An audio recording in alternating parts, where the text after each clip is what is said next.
के पाठक का आतंक शिक्षकों का पीछा छोड़ने का नाम नहीं ले रहा है। शिक्षकों के फर्जीवाड़े आहिस्ता आहिस्ता उजागर होने लगे हैं। प्रमाण पत्रों में फ्रॉड का मामला भी पकड़ में आया है। ऐसे शिक्षकों के सर्टिफिकेट का भौतिक सत्यापन चल रहा है, पर शिक्षक सत्यापन से कतरा रहे हैं। नमस्कार, आप देख रहे हैं दर्श न्यूज। मैं हूं आपके साथ रितेश शर्मा। बिहार में शिक्षा विभाग के अपर मुख्य सचिव के पाठक ने राज्य की बदहाल शिक्षा व्यवस्था को पटरी पर लाने के लिए काफी जुगत किए हैं। उनका प्रयास अब भी जारी है। अगर शिक्षकों के प्रति उनके मन में सख्ती का भाव है तो ये अनायास नहीं है। इसके एक नहीं अनेक कारण हैं। जिधर वे हाथ डालते हैं कोई न कोई गड़बड़ी दिख जाती है। कभी कागजों में ये गड़बड़ी नजर आती है तो कई दफा सतह पर जाकर के गड़बड़ियों का पता लगा लेते हैं। सूबे के सीएम नीतीश कुमार गरीबी का रोना रोते हैं, विशेष दर्जे की मांग करते हैं। इसके साथ ही अपने संसाधनों से वे सब कुछ ठीक करने की कोशिश भी करते हैं, पर कुछ लोग ऐसे हैं जो उनकी कोशिशों पर पानी फेरने में तनिक भी संकोच नहीं करते हैं। स्कूलों को दिए गए 1000 करोड़ रुपए से अधिक खर्च नहीं हो पाए हैं। सरकारी पैसे की लूट खसोट के लिए स्कूलों में शिक्षकों ने फर्जी एडमिशन दिखा दिए, जिससे करोड़ों का चूना हर साल लग रहा है। कहीं स्कूल भवन नहीं है तो कहीं स्कूल भवन के बावजूद बच्चे स्कूल नहीं जाते हैं। शिक्षकों की नियुक्ति लगातार सरकार कर रही है, इस पर खर्च भी हो रहा है, लेकिन सरकारी स्कूलों में नामांकित बच्चे दिखाई नहीं देते हैं। अब तो शिक्षकों के प्रमाण पत्रों में फर्जीवाड़े भी उजागर होने लगे हैं। स्थानीय निकायों को राज्य सरकार ने शिक्षकों के नियोजन का अधिकार दिया था।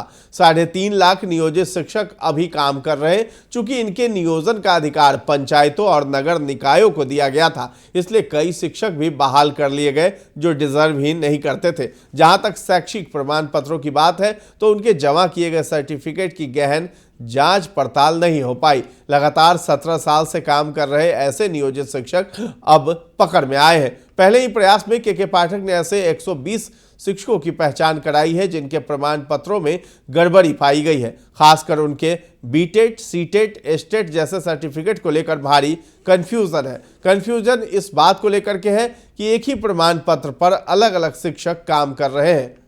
अब बिहार विद्यालय परीक्षा समिति ने सर्टिफिकेट फर्जीवाड़े का पता लगाया है। परीक्षा समिति ने शिक्षा विभाग को ऐसे शिक्षकों की सूची सौंपी है।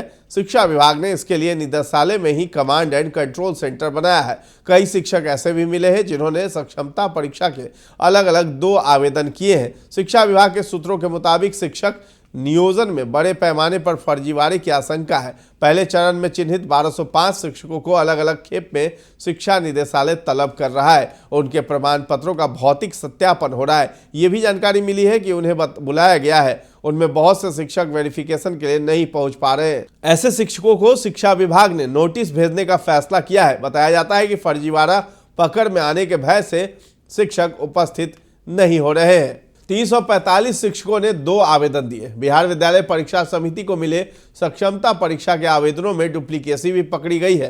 345 ऐसे शिक्षक हैं जिन्होंने 2 आवेदन जमा किए हैं, जिनके प्रमाण पत्रों पर शिक्षा विभाग को संदेह है। उनमें अभी तक 50 शिक्षक ही फिजिकल वेरिफिकेशन के लिए निदेशालय के कमांड सेंटर पहुंचे हैं। अगर ठीक से जांच हो जाए तो फर्जीवाड़ा करने वाले शिक्षकों की संख्या बढ़ भी सकती है।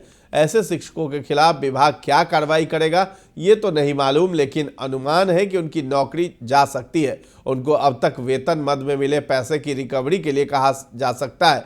उनके खिलाफ फ्रॉड का केस भी चल सकता है। वे सक्षमता परीक्षा पास भी कर जाएं तो इसका फायदा उन्हें नहीं मिल पाएगा। उधर शिक्षकों ने फर्जी शिक्षकों पर हो रही कार्रवाई को दबी जुबान से ही सही बताया है। कई शिक्षकों का मानना है कि के पाठक कई चीजें अच्छी भी कर रहे हैं, लेकिन उनकी ओर से कई आदेश टॉर्चर करने वाले होते हैं। सरकार को शिक्षकों को टारगेट करना बंद करना होगा। उन्हें अपना काम सही तरीके से करना होगा। फिलहाल 21 मार्च के बाद फर्जी नियोजित शिक्षकों को नोटिस भेजा जाएगा, जो बिहार विद्यालय परीक्षा समिति की तरफ से भेज दिया जाएगा।